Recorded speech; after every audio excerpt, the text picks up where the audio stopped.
au CHU de Blida. Et président du CPLA Centre, c'est ça, Alger. Tout à fait. Le CPN, pas encore. CPN, bientôt. Bientôt, oui. Très bien. Bon, je voterai pour toi, tu as ma voix. Je vous remercie, Monsieur le Président. On essaie de parler de notre impétrant, Dr Sellami. Auparavant, je n'avais pas de contact ni professionnel ni amical avec le Dr Sellami, notre impétrant, professeur Sellami.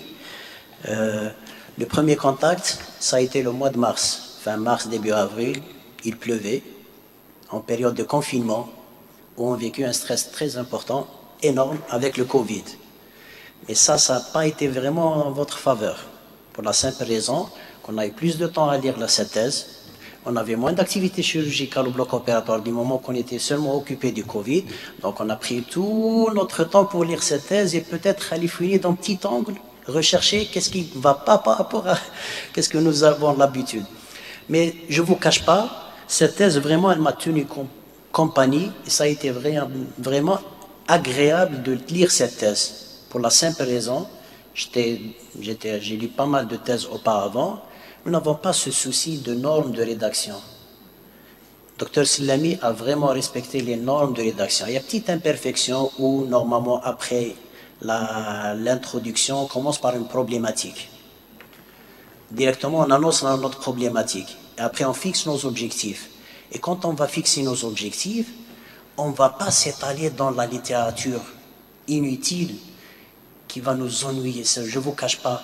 Le petit rappel anatomique, pas dans une thèse aussi importante, un historique de 50 pages, pas dans une thèse. Mais il fallait se concentrer sur les données actuelles par rapport à 3 choses essentielles dans votre thèse. C'est quoi? C'est cette polypose nasosinusienne, c'est cette chirurgie et la qualité de vie. Le col, quality of life. Ce sont les 3 éléments essentiels de votre thèse. Ou votre théorie, ce n'est pas les théories du copier-coller ou ramener ce que les autres ont dit par rapport à ça, mais donnez les données actuelles par rapport à ça. Ça a été peut-être un élément enrichissant dans cette thèse. Je ne vous cache pas, j'ai eu une idée par rapport à votre personnalité et celle de votre directeur, 2 choses essentielles. C'est le sérieux dans votre travail, ça se voit sur votre manuscrit, et c'est la rigueur par rapport à l'application de votre protocole d'étude. Ou quand on voit dans une problématique des questions posées et après des objectifs et vous avez atteint vos objectifs. Néanmoins, j'ai quelques petites questions, je ne vais pas trop m'étaler, peut-être 5 ou 6 questions, Monsieur le Président, si ça ne vous dérange pas. Une petite remarque, c'est qu'aucune référence bibliographique algérienne n'a été signalée. Ça, ce n'est pas une bonne chose pour votre thèse. Il y a 3 thèses dans ce sens, qualité de vie liée à la santé, pas par rapport à la rhinologie, mais à la laryngologie. Et quand je vois des publications marocaines, tunisiennes et tout, je ne vois pas de publications algériennes, ça me touche. C'est vrai, ces thèses-là ne sont pas peut-être publiées en ligne, mais faites un effort quand même pour aller les rechercher auprès de chaque... Il y a 3 thèses, il y a celle du professeur Serradji par rapport à l'anosmie dans la polypose, il y a la thèse du professeur Malek à Beblouet par rapport à la polypose. Vous pouvez en tenir. Et malheureusement, c'est qu'avec toutes ces thèses-là, on n'a pas une idée sur la prévalence en Algérie.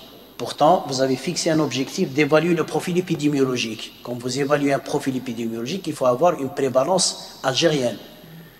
Et c'est cette prévalence algérienne qu'on va la prendre comme repère pour calculer notre échantillon. Mais à défaut d'une thèse, d'une prévalence algérienne, on peut se rapprocher du Maroc, ou bien de la Tunisie, du Maghreb, ou bien d'une référence internationale plus proche de l'Algérie qui ont le même environnement. C'est très important pour l'hypose par rapport à un environnement le même, identique. Ça, c'est le premier point. Je ne sais pas si vous avez une réponse ou pas. Merci pour ces remarques. Effectivement, pour les thèses ou les publications algériennes, on ne les trouve pas publiées. Et il n'y a que la thèse de professeur Serradji que j'ai pu utiliser et que je crois que j'ai citée dans mes références bibliographiques, si je ne me trompe pas. Ma deuxième question, c'est par rapport à un deuxième objectif tu as cité que montrer la corrélation. Quand on dit corrélation en épidémiologie, c'est qu'il nous faut une analyse multivariée. Dans l'analyse multivariée, soit on est dans la corrélation ou bien dans la régression. Là, je ne parle pas dans votre thèse.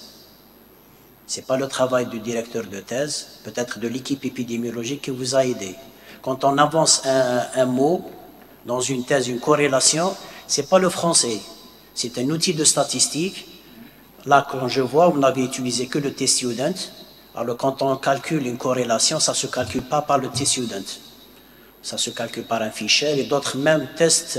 Donc, il faut se rapprocher peut-être avec des biostatisticiens qualifiés que d'épidémiologistes qui font le vague de l'épidémiologie. Ça, c'est le deuxième point.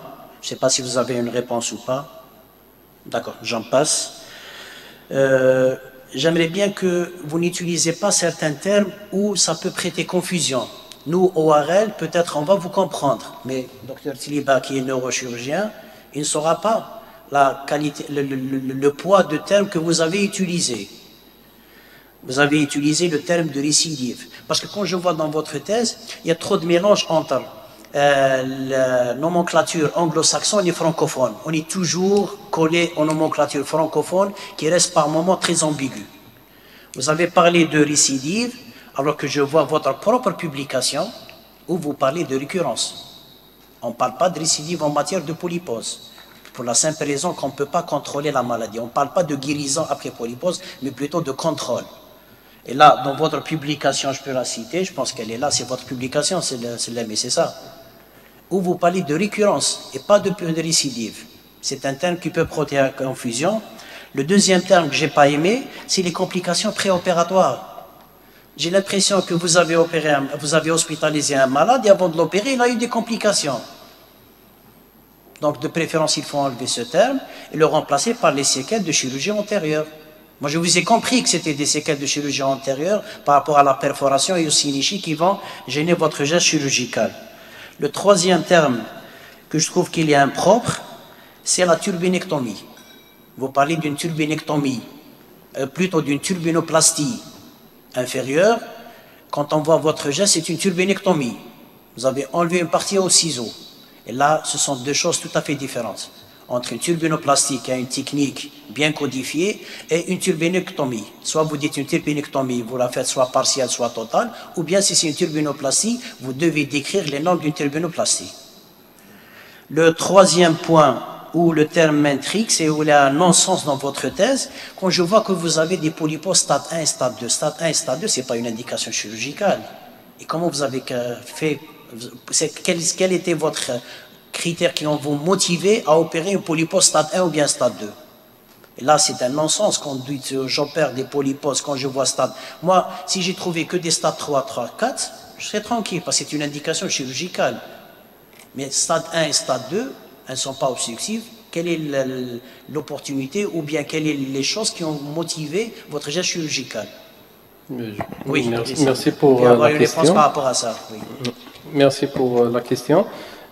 Pour les stades, notre classification en stade se fait au bloc opératoire avant le geste opératoire. On ne fait pas de classification avant le endoscopique avant le geste opératoire. On le fait au bloc opératoire.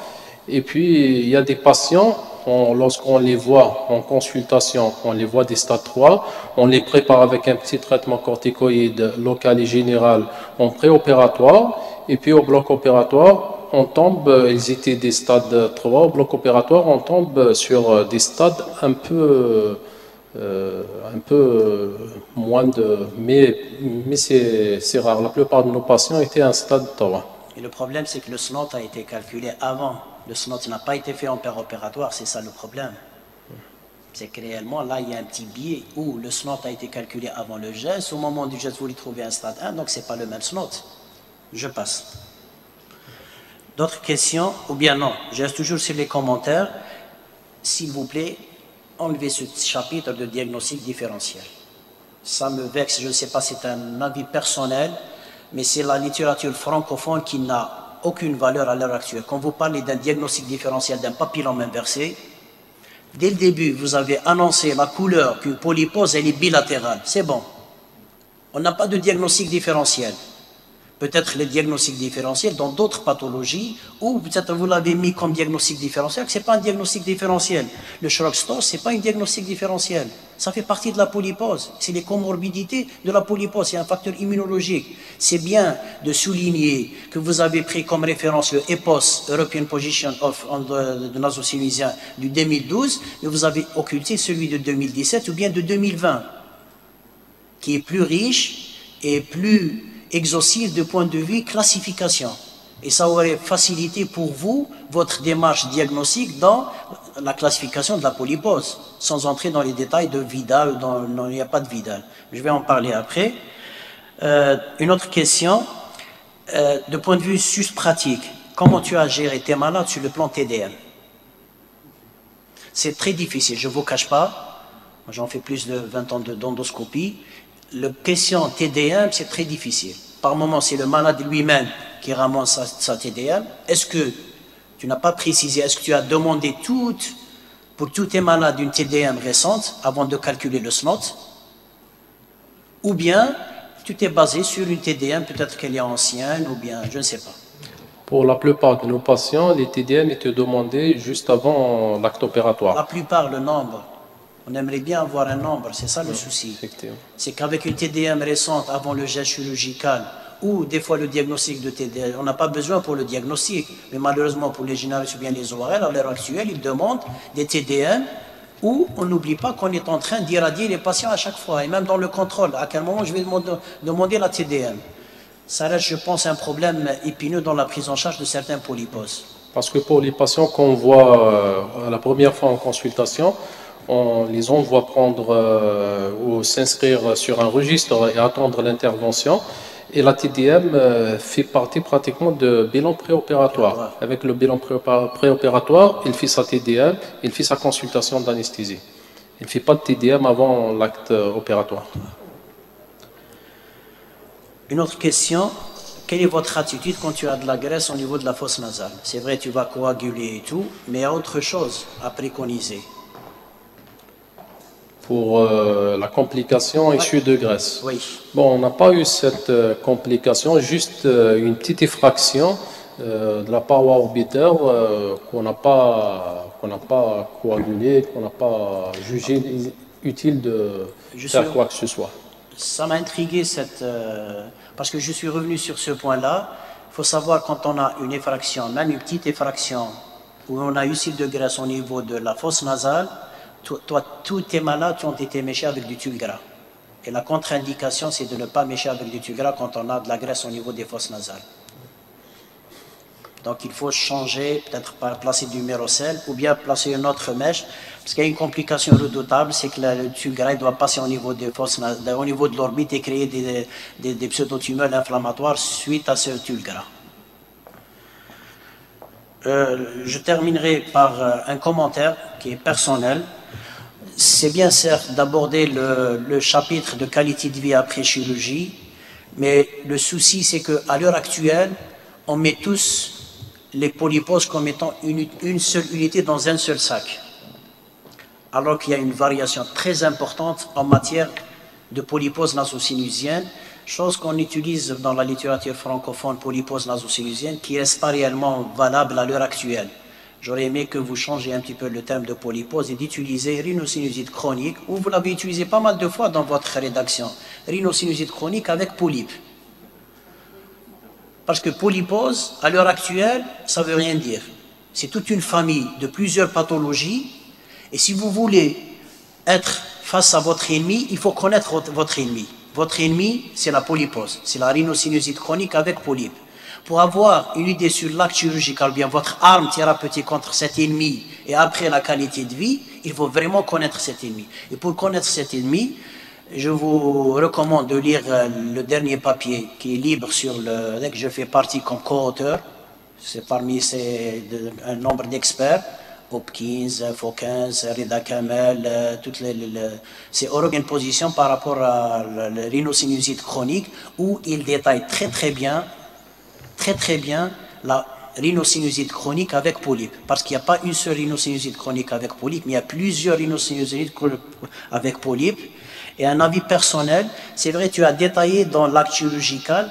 Moi, je ne vois pas l'intérêt de faire une ismoïdectomie antérieure, tu calcules qualité de vie par rapport à ça. Pour la simple raison que tu as adopté une seule technique. Et dans l'avenir, peut-être il faut se pencher sur tout ce qui accompagne ce geste chirurgical. Et c'est l'élément très important, c'est la pathologie elle-même. Qu'est-ce qu'elle a laissé comme séquelles? Qu'est-ce qu'elle a laissé comme séquelles? Premièrement, il faut bien analyser l'ostéite à la TDM. La TDM, n'essayez pas d'analyser seulement le score de l'un des maquilles, mais il y a d'autres éléments pronostiques dans votre pathologie où elle peut te différencier le phénotype de ta polypose nasosynoviale, de la rhinosinusiite chronique avec polype, et surtout le profil immunologique. Toutes les rhinosinusites chroniques avec polype n'ont pas le même profil immunologique. Il y a certains qui sont un TH, le plus souvent elles sont un TH2, les autres sont un TH1, il y a même à l'heure actuelle qui les classe avec type 3 à TH17. Un autre élément aussi à analyser, c'est le mucus, la couleur du mucus. C'est très important quand on opère parce que par moment, on n'est pas dans une polypose ou rhinosinusiite chronique, mais on est dans une autre forme, c'est la forme pharyngique d'une rhinosinusiite chronique. Je vous remercie. Pardon, juste un élément. Dernier élément, c'est pas question pour vous, mais pour les autres. C'est vrai d'insister sur l'éthique, mais j'aimerais bien savoir, est-ce qu'il y a un comité d'éthique ici à Bjeya? Est-ce qu'il réellement il fait son travail par rapport à beaucoup de choses? C'est pas une colle Ferida, mais c'est juste par un souci de... Parce que...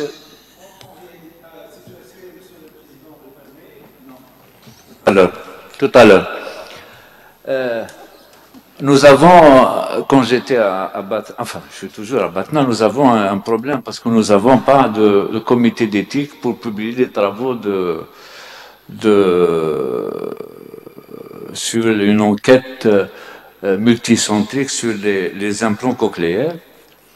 Et j'avais demandé à l'époque, est-ce que dans les autres facultés de médecine, il existait un comité d'éthique? On m'a dit non.